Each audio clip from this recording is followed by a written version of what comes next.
HSC 28 batch আজকের ক্লাসটা তোমাদের জন্য। তোমরা খুব শীঘ্রই ইন্টারমিডিয়েট লাইফে পা রাখতে যাচ্ছ। আজকে কয়টা কথা বলবো, যে কথাগুলা প্রত্যেকটা স্টুডেন্টের ইন্টারমিডিয়েট লাইফ শুরু করার আগে অবশ্যই জানা প্রয়োজন। সো কথাগুলো একটু মনোযোগ দিয়ে শুনবা। প্রথম যে বিষয়টা তোমার অবশ্যই মাথায় নিতে হবে, সেটা হচ্ছে ইন্টারমিডিয়েটের সময় এবং সিলেবাস।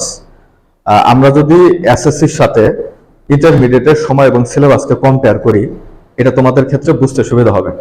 তো আমরা প্রথমে সময়টা নিয়ে আলোচনা করি, যে এসএসসির তুলনায় ইন্টারমিডিয়েটের সময়টা কি বেশি নাকি কম। তো আমাদের যে বোর্ডের সময়সীমা, বাংলাদেশ শিক্ষা বোর্ডের, সে অনুসারে আমরা কিন্তু এসএসসিতে সময় পাই টোটাল 25 মাস, 25 মান্থ, 25 মাস। এটা কিভাবে পাইতেছি দেখো। তো আমরা 9-এ 1 বছর, 10-এ 1 বছর, 2 বছর মানে 24 মাস পাইতেছি, এবং পরীক্ষা হয় কিন্তু নরমালি ফেব্রুয়ারিতে। এটা আমরা বাংলাদেশের যে মেইন কারিকুলাম ওইটা সম্পর্কে বলতেছি, করোনার পর অনেক কিছু চেঞ্জ হয়ে গেছে। তো নরমালি পরীক্ষা হইতো ফেব্রুয়ারিতে পরীক্ষা হইলে জানুয়ারি মাসটা পাইতেছি। তাহলে ওইদিকে 2 বছর এবং জানুয়ারি মাস টোটাল পাইতেছি আমরা 25 মাস। আর ওইখানে ইন্টারমিডিয়েটে সময় কি পরিমাণ পাওয়া যায় দেখো। ইন্টারমিডিয়েটে আমরা সময় পাইতেছি হচ্ছে 21 মাস সর্বসা করলে। এটা কিভাবে, নরমালি তোমার কলেজ শুরু হয় জুন মাসে। তো আবারও বলতেছি, এটা কিন্তু আমরা আমাদের শিক্ষা বোর্ডের যে মেইন কারিকুলাম ওইটা বলতেছি। করোনার পর অনেক কিছু চেঞ্জ হয়ে গেছে, এটা আবার পরবর্তীতে আমি বলে দেবো যে বেশি পাইতেছো সময় এখন নাকি কম পাইতেছো। এইচএসসি তে নরমালি তোমার কলেজ শুরু হয় জুন মাসে। তো জুন থেকে July, August, September, October, November, December, এখানে 6 মাস, এবং পরবর্তীতে আরো 1 বছর পাইতেছো। 6 মাস এবং 1 বছর, 6-এর সাথে 12 যোগ হইতেছে, টোটাল 18 মাস। আর পরীক্ষা নরমালি হয় পরের বছর এপ্রিলে। তাহলে জানুয়ারি, ফেব্রুয়ারি, মার্চ, এই 3টা মাস আরো পাইতেছো। তাহলে আগের ছিল 18 এবং 3, সময় পাইতেছো কত, 21 মাস। আচ্ছা, এখন 21 মাসের মধ্যে তোমার সিলেবাস কিন্তু 21 মাসে শেষ করলে হবে না। সিলেবাসটা শেষ করতে হবে অবশ্যই টেস্ট পরীক্ষার আগে। টেস্ট পরীক্ষা হবে 21 মাসের আরো 3 মাস আগে। তাহলে এখান থেকে 3 বাদ দাও, থাকতেছে তোমার কত, 18 মাস।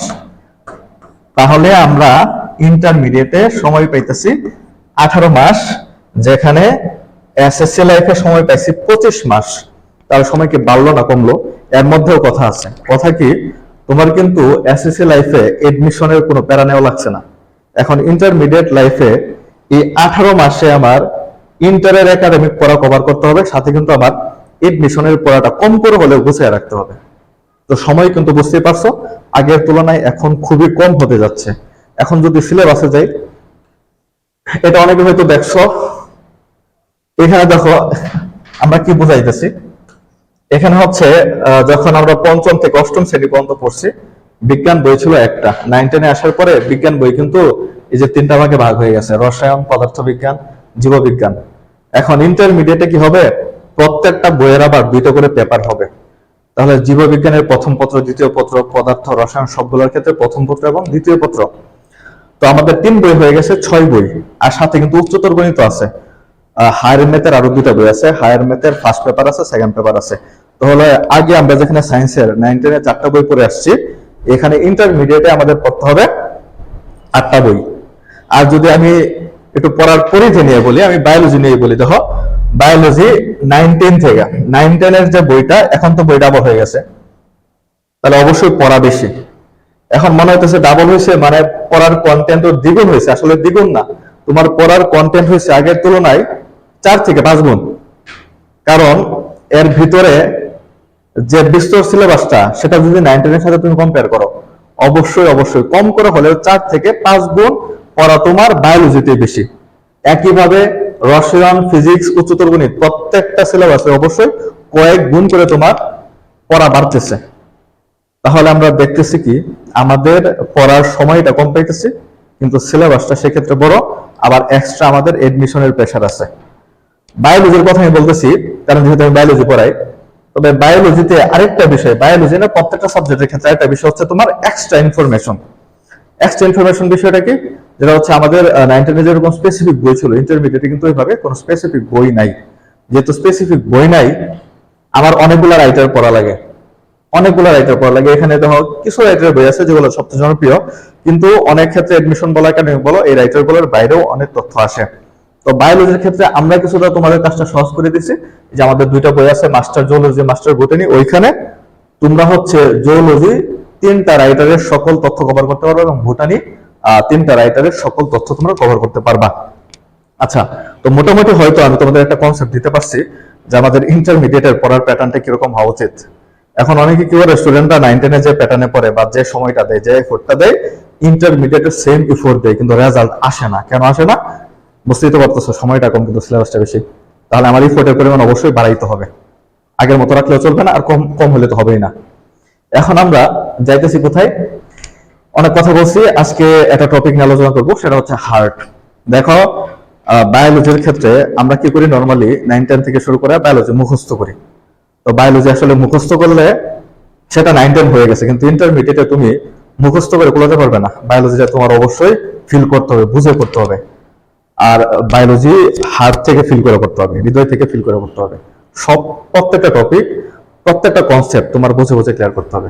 আমরা যেহেতু হৃদয় থেকে ফিল করে বায়োলজি করব, আমাদের আজকের টপিকটা হৃদয় থেকে শুরু হইতেছে। এটা হচ্ছে আমাদের হার্ট। আমি যদি হার্টের একটা মডেল নিই, অনেকে হয়তো দেখছো, এটা হচ্ছে হার্ট, আমাদের হার্ট। হার্টের কয়েকটা বেসিক তথ্য তোমরা জানি। হার্টের এই যে এদিকে এটা হচ্ছে নিলয় আছে, এটা হচ্ছে অ্যাপেক্স বলে, এদিকে নিলয় আছে, এবং উপরের দিকে অলিন্দ আছে। হার্টটা আমাদের এই পজিশনে থাকে, এগুলো হচ্ছে নিলয় এবং এগুলো হচ্ছে অলিন্দ। নিলয় থাকে দুইটা, ডান পাশে বাম পাশে, এবং অলিন্দ থাকে দুইটা, ডান পাশে বাম পাশে। তাহলে আমাদের হার্টের টোটাল চেম্বার থাকে কিন্তু 4টা, টোটাল চেম্বার 4টা। হ্যাঁ, উপরের দুটো হচ্ছে অলিন্দ এবং নিচের দুটো হচ্ছে নিলয়। এখন যে সিনারিটা দেখতেছো, এটাই হচ্ছে আমাদের হার্টের লম্বচ্ছেদ।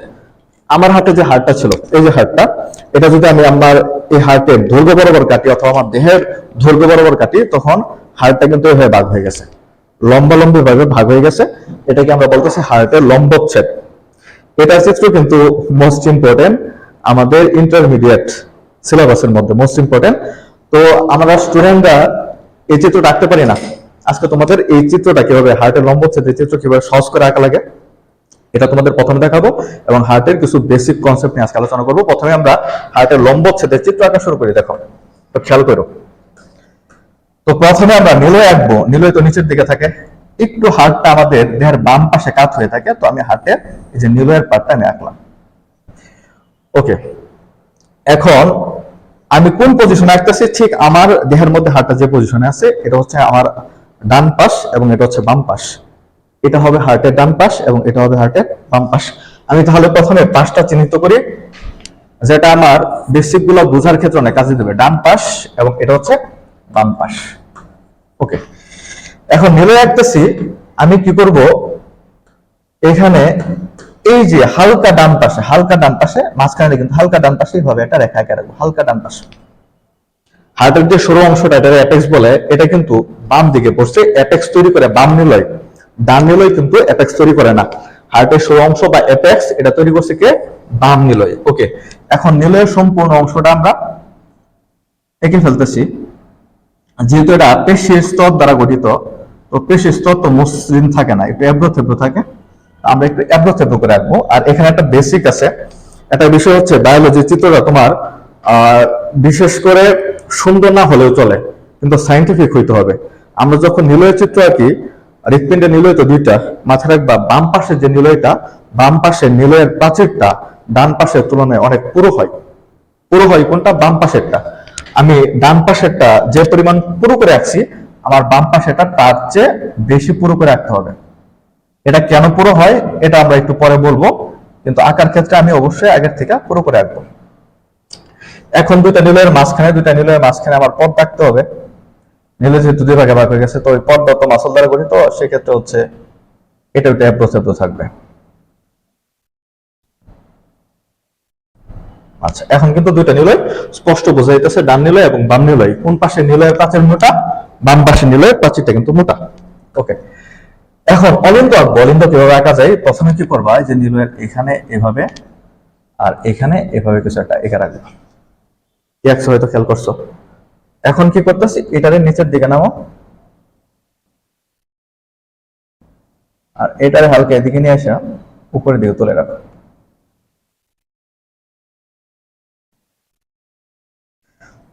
তো একটা বেসিক অনেকে হয়তো জানো, অনেকে হয়তো জানো না, হার্টের যে অলিন্দ গুলো আছে, অলিন্দের সাথে সর্বদা যুক্ত থাকে, অলিন্দের সাথে সর্বদা যুক্ত থাকে শিরা, আর নিলয়ের সাথে সর্বদা যুক্ত থাকে ধমনী। অলিন্দের সাথে সর্বদা সর্বদা যুক্ত থাকবে শিরা। উপরের দিকে অলিন্দ আঁকতেছি, এবং অলিন্দের সাথে যে রক্তনালী গুলো আমরা আঁকতেছি, প্রত্যেকটা রক্তনালী হচ্ছে শিরা, আর নিলয় থেকে যে রক্তনালী গুলো আঁকবো প্রত্যেকটা হচ্ছে ধমনী। এখন আমরা শিরা আঁকতেছি, ডান পাশে দুইটা শিরা আঁকছি দেখো, নিচের দিকে নিম্ন মহাশিরা এবং উপরের দিকে ঊর্ধ্ব মহাশিরা, এবং বাম পাশে যে শিরাগুলো আঁকতেছি এরা হচ্ছে পালমোনারি শিরা। এই যে আমাদের মোটামুটি শিরাগুলো আঁকা শেষ। এখন নিলয় থেকে ধমনী আঁকতে হবে। নিলয় থেকে ধমনীটা কিভাবে আঁকা যায় একটু খেয়াল করো। আমি কি করি, এখানে মাঝখানে কয়টা পয়েন্ট করি। তো এখান থেকে জাস্ট এভাবে একটা রক্তনালী আঁকবা, যেটা হচ্ছে এইভাবে হেলে গেছে হালকা। এখন এটার পিছন দিয়া আরো একটা রক্তনালী এটাকে ক্রস করে গেছে, এটা এইভাবে যাওয়ার পরে এইখানে বেঁকছে আইসা। তো আমরা এটা আঁকতেছি দেখো, এটা উপরের দিকে তিনটা ব্রাঞ্চ দিছে, তিনটা শাখা দিছে।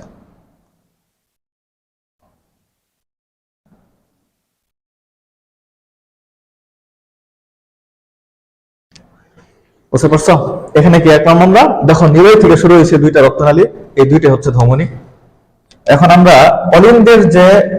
অলিন্দের যে বাউন্ডারিটা এটা আমরা পূর্ণ করে দেই। এখন এখানে যে দুইটা ধমনী আঁকছি, দুইটা ধমনীর মধ্যে দেখো সেটা বড় করে এভাবে গেছে, এবং এখানে তিনটা ব্রাঞ্চ দিছে, এটার নাম হচ্ছে মহাধমনী। ওটা কি মহাধমনী। আর সাথে যেটা আছে এটা হচ্ছে পালমোনারি ধমনী। পালমোনারি মানে কিন্তু ফুসফুস। আমাদের দেহে যেহেতু দুইটা ফুসফুস আছে, ডান দিকে এবং বাম দিকে, এটা হচ্ছে দুই দিকে চলে যাবে, একটা ব্রাঞ্চ যাবে ডান দিকে এবং আরেকটা যাবে হচ্ছে বাম দিকে। বুঝতে পারছো? এটা হচ্ছে মূলত আমাদের একটা হৃৎপিণ্ডের লম্বচ্ছেদ। তো আমি অনেক কথা বলে আঁকছি, কিন্তু যদি তুমি আঁকাটা পারো, এটা আঁকতে সর্বোচ্চ তোমার 2 থেকে 3 মিনিট সময় লাগে, সর্বোচ্চ 2 থেকে 3 মিনিট সময় লাগে। তো যা যা আঁকছি আমি আরেকবার একটু রিপিট করি। আমাদের হৃৎপিণ্ডের 4টা চেম্বার আছে, অলিন্দ আছে 2টা, নিলয় আছে 2টা। অলিন্দের সাথে যে রক্তনালী যুক্ত থাকে ওরা হচ্ছে শিরা, আর নিলয়ের সাথে যারা যুক্ত থাকে তারা হচ্ছে ধমনী। আমাদের ডান পাশে যে শিরাটা আছে ঊর্ধ্ব মহাশিরা, নিম্ন মহাশিরা, বাম পাশে আসে পালমোনারি শিরা, এবং ধমনী যে দুইটা আছে, যেটা অনেকটা বড় মহাধমনী, এবং দুই ভাগে ভাগ হয়ে দুই পাশে চলে গেছে পালমোনারি ধমনী। এখন আমরা মোটামুটি হার্টের একটা কনসেপ্ট পাইছি। আর একটা সুন্দর করে একটা লাইন তোমরা পড়ে নিবা। সেটা কি, আমরা যে পড়লাম অলিন্দ, দেখি মনে আছে কিনা, অলিন্দের সাথে যুক্ত থাকে কে সবসময়? শিরা। অলিন্দ বলো বা শিরা বলো, এদের কাজ হচ্ছে সারা দেহ থেকে রক্ত সংগ্রহ করা। রক্ত কি করে? সংগ্রহ করে, বা রক্তটা গ্রহণ করে, সারা দেহ থেকে রক্ত গ্রহণ করে। আর অন্যদিকে পড়তেছিলাম আমরা নিলয়, নিলয়ের সাথে যুক্ত থাকে কে? ধমনী। নিলয় বা ধমনী এদের কাজ হচ্ছে আমাদের সারা দেহে রক্ত প্রেরণ করা। একটা রক্ত গ্রহণ করতেছে এবং আরেকটা রক্ত প্রেরণ করতেছে। আর কেউ যদি প্রশ্ন করে রক্ত গ্রহণ করে কে? অলিন্দ বা শিরা। রক্ত প্রেরণ করে কে? নিলয়। কিসের মাধ্যমে প্রেরণ করে? ধমনীর মাধ্যমে সারা দেহে প্রেরণ করে। ওকে, এখন এই চিত্রের মধ্যে আমরা আবার ব্যাক যাই। দেখো এটা আমরা মুছি। আমাদের যে চিত্রটা, এখানে ধমনী দেখো, এটা হচ্ছে মহাধমনী। এই যে এটা হচ্ছে মহাধমনী। মহাধমনী কি করে জানো? মহাধমনী হচ্ছে আমাদের দেহের প্রত্যেকটা কোষে অক্সিজেন পৌঁছায় দেয় এই মহাধমনীটা। এখন দেখো তো মহাধমনী কোন পাশে যুক্ত? ধমনী যেহেতু অবশ্যই যুক্ত থাকবে নিলয়ের সাথে। এই যে নিলয়, কোন পাশের নিলয়? বাম পাশের নিলয়। তাহলে বাম পাশের নিলয় থেকে আমাদের দেহের প্রত্যেকটা কোষে অক্সিজেন যায়। যে প্রত্যেকটা কোষ মানে কি, আমার হাতের, এই যে হাতের একদম মাথা, আঙ্গুলের মাথা অথবা পায়ের বৃদ্ধাঙ্গুলির মাথা, ওই পর্যন্ত কিন্তু অক্সিজেন নেওয়ার দায়িত্ব বাম নিলয়ের। বাম নিলয় পাম্প করে এই মহাধমনীর মাধ্যমে দেহের প্রত্যেকটা কোষে অক্সিজেন পাঠায়। তাহলে এই কাজটা কিন্তু কঠিন না? এই কাজটার জন্য শক্তি বেশি দরকার। এই কারণে বাম নিলয়ের প্রাচীরটা কিছুটা মোটো হয়েছে, কারণ তার দায়িত্ব বেশি প্রত্যেকটা কোষে অক্সিজেন পৌঁছানো। অন্যদিকে দেখো ডান পাশের যে নিলয় আছে, তার কাজ হচ্ছে রক্তটা জাস্ট পাম্প করে ফুসফুসে পৌঁছে দেওয়া। ফুসফুস কিন্তু হৃৎপিণ্ডের খুব কাছে থাকে।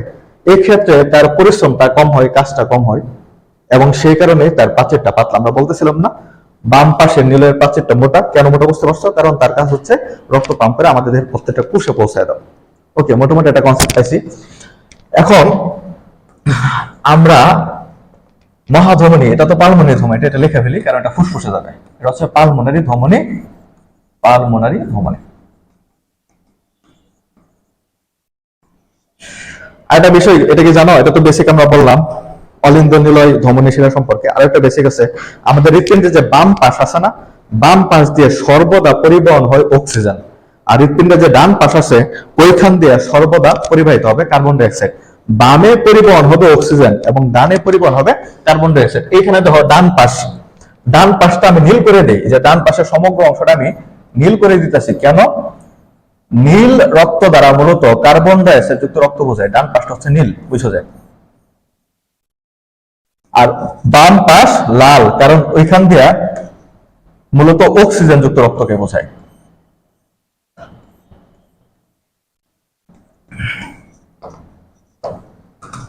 ডান পাশে পরিবহন হয় কার্বন ডাই অক্সাইড এবং বাম পাশে পরিবহন হয় অক্সিজেন। সর্বদা, এটা কোনো সময় চেঞ্জ হবে না। তো অনেকেই জানো কি, যে অনেক বাচ্চা আছে, বেবি আছে, যারা হচ্ছে হৃৎপিণ্ডে একটা ছিদ্র নিয়ে জন্ম নেয়। অনেকে শুনবা যে অমুকের হার্টে ছিদ্র পাওয়া গেছে। বাস্তবিক অর্থে আমরা যখন জন্ম নিই না, আমাদের প্রত্যেকের হার্টে কিন্তু ছিদ্র থাকে, এবং ছিদ্রটা বন্ধ হয়ে যায় জানো কখন? যখন হচ্ছে আমরা কান্না করি। জন্ম নেওয়ার পরে যখন দ্রুত জোরে শ্বাস নিই এবং কান্নাকাটি করি, একটা বেবি যখন কান্নাকাটি করে তখন তার হার্টের ছিদ্রটা বন্ধ হয়ে যায়। আর হার্টের ছিদ্র সবারই কিন্তু থাকে, হার্টের ছিদ্র থাকাটাই নর্মাল। এখন প্রশ্ন হচ্ছে আমাদের হার্টের ছিদ্র কেন থাকে, এটা একটু বুঝানো। হার্টের ছিদ্রটা দেখতে কিরকম দেখো তো?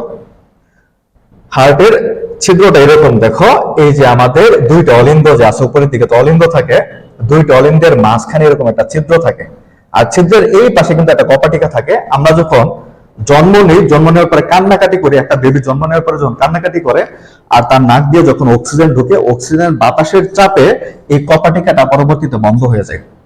কিন্তু এখানে যে একটা ছিদ্র ছিল, এটা এখনো বোঝা যায়। এখনো তোমার হার্টের ভিতরে যদি কোনোভাবে যাওয়া সম্ভব হয় বা দেখা সম্ভব হয়, তখন তুমি দেখতে পারবা যে আমাদের হার্টের এই যে এই পজিশনে এরকম একটা ছিদ্র আগে ছিল, এখন বন্ধ হয়ে গেছে। অনেকের ক্ষেত্রে এটা বন্ধ হয় না। যখন বন্ধ হয়ে যায় তখন এই ছিদ্রের নাম হয় ফোসা ওভালিস। এখানে কি ছিদ্রটা খুঁজে পাইতেছ? এখানে দেখো এই ছিদ্রটা আছে, এই ছিদ্রের নাম হচ্ছে ফোসা ওভালিস। ফোসা মানে হচ্ছে গর্ত, আর ওভালিস মানে হচ্ছে ডিম্বাকার। ওভালিস শব্দটা ওভাম থেকে এসেছে, ওভাম। ওভাম মানে কি? ওভাম মানে হচ্ছে এক ডিমের মতো ডিম্বাকার একটা গর্ত থাকে, এটা নাম হচ্ছে ফোসা ওভালিস। এখন প্রশ্ন হচ্ছে এটা কেন থাকে? দেখো এই যে এই চিত্র খেয়াল করো তাহলে বুঝতে পারবা। একটা বাচ্চা যখন মায়ের পেটে বড় হয় তখন কিন্তু সে শ্বাস নিতে পারে না, তাহলে সে অক্সিজেন কিভাবে পায়? সে পায় অক্সিজেনটা মায়ের দেহ থেকে, মায়ের দেহ থেকে, মায়ের প্লাসেন্টা থেকে, বাচ্চার আম্বিলিকাল কর্ডের মাধ্যমে। এর হচ্ছে মায়ের প্লাসেন্টা, যেটাকে অন্ডা বলে। আর প্লাসেন্টা থেকে যে এরকম নাভি বলে বা নারী বলে না, এই নাভিটা হচ্ছে আম্বিলিকাল কর্ড যুক্ত থাকে, একদম বাচ্চার নাভিতে আম্বিলিকাল কর্ডটা যুক্ত থাকে। মায়ের দেহ থেকে অক্সিজেনটা প্রথম হচ্ছে এই আম্বিলিকাল কর্ডে যায়, মায়ের দেহ থেকে অক্সিজেনটা আম্বিলিকাল কর্ডে যায়, আম্বিলিকাল কর্ডের মাধ্যমে পরবর্তীতে এটা বাচ্চার দেহের মধ্যে যায়। এখন প্রশ্ন হচ্ছে এই অক্সিজেনটা বাচ্চার দেহের ভিতরে ঢুকলো, এটা হার্টে কিভাবে যেত সেটা বুঝতে হলে তোমার এই বিষয়টা বুঝতে হবে। দেখো এই যে মায়ের যে প্লাসেন্টা, এখান থেকে প্রবেশ করতেছে অক্সিজেন, বাচ্চার দেহে প্রবেশ করলো, বাচ্চার দেহের মাধ্যমে প্রবেশ করলে এটা কোথায়? নিম্ন মহাশিরাতে। কোথায়? যে নিচের দিকে, এটা হচ্ছে নিম্ন মহাশিরা। আর নিম্ন মহাশিরা কোন দিকে থাকে? ডান দিকে থাকে। এখন এই বিষয়টা যদি আমাদের চিত্রে আঁকি, দেখো কিরকম হইতেছে। মায়ের দেহ থেকে যে অক্সিজেনটা আসছে, ধরো মায়ের দেহ থেকে যে অক্সিজেনটা আসছে, এটা যুক্ত হয়েছে কোথায়? নিম্ন মহাশিরাতে। আস্তে আস্তে হচ্ছে অক্সিজেন।